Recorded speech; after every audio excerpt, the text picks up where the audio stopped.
Well, it appears time is a flat circle, as when it comes to the NBA MVP, for the third straight year, we're debating Jokic versus Joel Embiid and who should be the winner. And over the past couple of weeks, when it comes to these two players, the takes have gotten very spicy, with some analysts saying Jokic only wins the award because he's white. Boy, that escalated quickly. Now, thankfully for us, those takes have been totally debunked and shut down. But the question still remains, who is the 2023 NBA MVP? Ladies and gentlemen, I know Vegas has a different, I know Vegas is saying something different. I don't want to hear anything about Jokic being a front runner for the MVP right now, the way Denver has tailed off. Joel Embiid, I'm going to say it one more time. Joel Embiid. Talk about it. I'm sorry, that man has got to be right up there, if not number one. So that video from Stephen A. Smith, I think, is a pretty good summary of the narratives surrounding this MVP. As two things I noticed, when it comes to the overall narrative, there's some notion that Joel Embiid has to win this award and Jokic cannot win 3 straight. I 100% disagree with those statements, as when it comes to the MVP, narratives should not play a role.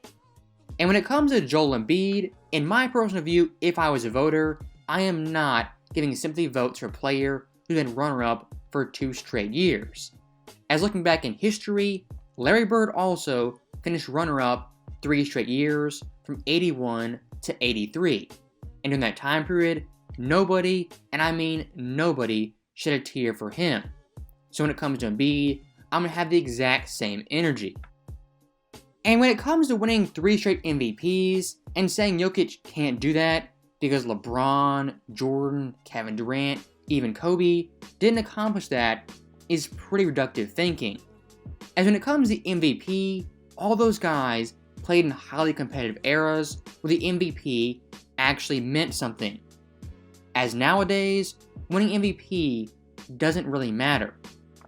And when it comes to someone like Dame Lillard recently, he said players nowadays only care about the playoffs and couldn't care less about the regular season. If you want to be simplistic about it, the NBA nowadays is a case of the Kawhi Leonards. And when it comes to players, winning MVP doesn't matter nearly as much. And looking at the top tier guys, most of them are hurt, on bad teams, or not playing well enough. As when it comes to LeBron James, Kawhi Leonard, Kevin Durant, even Steph Curry, those guys are hurt for the majority of the season. And players like Dame Lillard, Luka, and SGA, while they're playing great, they're on mid teams in a very weak Western Conference. And someone like Ja Morant, well, he's doing Ja Morant things. That is a heavy majority of the top 15 players who wouldn't even qualify to win MVP. That's why the past 3 years, we've had Giannis, Joker, and Joel all in the top 4 spots consecutively. And one thing Stephen A. Smith did say is that Denver, as of late, has tailed off. The wording of that sentence is very particular, as when it comes to Jokic, individually, his play has only risen. As during the losing streak, he's averaging 29.5 points, 12.8 boards, 9.3 assists on 59, 41, and 75 splits. I do find it pretty funny, team record now all of a sudden matters for Stephen A. Smith, when for the majority of the year Denver had a better record than Philly and Joel Embiid. And look, regardless of who you pick for MVP, do not be like Stephen A. Smith and act like one player is the clear-cut winner and it's not even close. As when it comes down to it, this year's MVP undoubtedly will be a very tight race. And if Embiid wins it, he'll be a worthy winner and highly deserving, as at this point, he is averaging 33.4 points and leading the NBA in scoring. And speaking of MVP voters, here's Kendrick Perkins chiming in on who he thinks should win the award. Here's the thing.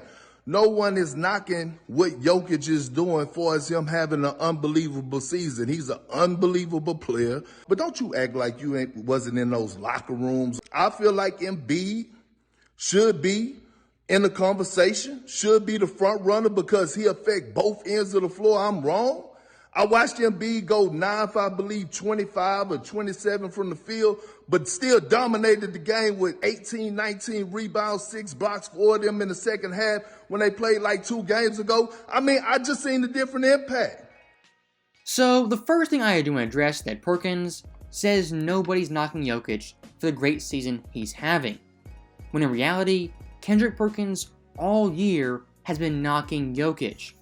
As when you call him a stat patter, say he is invaluable, and saying the one reason he wins MVP because he's white, that 1000% is a knock.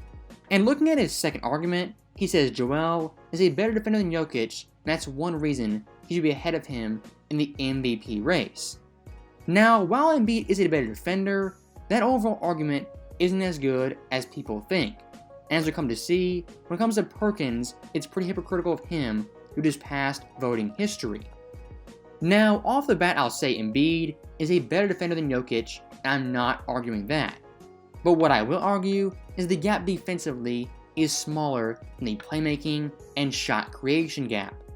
As when it comes to Jokic, he ranks 3rd in the NBA in points per game generated at 24.8 points, compared to Embiid, who ranks 73rd with only 10.6 points. If you look at overall points scored and generated, Jokic this year is averaging 49.5 points, compared to Embiid, who's at 44.0. Also adding in, Jokic has a higher field goal percentage, shooting percentage, effective field goal percentage, and 3-point percentage. And adding even more context, when it comes to Embiid's teammates, he has James Harden, a top 5 passer and playmaker, setting him up for easy buckets. For Jokic, he of course has great teammates, but in reality, he has nobody like James Harden who can set him up for easy baskets. As on Denver, he's their best scorer, playmaker, and passer, as well as rebounder. And quite frankly, for his Nuggets team, he does more than Embiid and adds more value. As looking at Joel this year, to this point, he has missed 13 games. Philly in those games is 9-4, compared to the Joker, who's missed 8 games, whereas Denver team is 3-5 without him. And if you look at both Joel and the Joker when they actually play, Nikola's win percentage is nearly 5% higher than Joel Embiid. And one thing I do want to address is when it comes to Perkins, his better defender argument and better two-way player argument in a vacuum is fine. But for Perkins, if you dig deeper, his voting history doesn't reflect this same sentiment. As just last year, he voted Devin Booker 3rd MVP, Giannis 4th, and Jokic 2nd, ahead of both those players. I think it's pretty clear at this point, the biggest tragedy in the NBA isn't Embiid finishing 2nd, it's Kendrick Perkins having an actual vote on the award. Now, one thing I will acknowledge in these debates, some fans take MVP as literally the most valuable player. And if you do that, I think Jokic once again has the edge on Joel. As when it comes to on-off numbers for Nikola Jokic, offensively, he's a plus 23.7, compared to Embiid, who's only plus 8.0. And if you want to look defensively, it's closer than you actually think, as Jokic is a plus 3.9 and Embiid is plus 3.7. If you take MVP, literally being the most valuable player, Jokic this year 100% been just that. And when it comes to past MVP votes, I don't care what happened last year, the year before that, Jokic this year is the best MVP choice. As compared to Joel, he has a better record when he plays, averages more rebounds, assists, higher field goal percentage, 3 percentage. His team is much worse without him on the floor and much better with him. And last but not least, he is averaging a triple-double as a center. So that right there is my last point. And when it comes to MVP, if Embiid wins it, the Joker wins it, even Giannis, I'll be happy for all those players as once again, all three of them are highly deserving. And if Jokic happens to win 3 straight MVPs, that accomplishment should not be downplayed due to playoff success or lack thereof. So, as always, thank you guys for watching, hope you enjoyed it. I'll see you next time.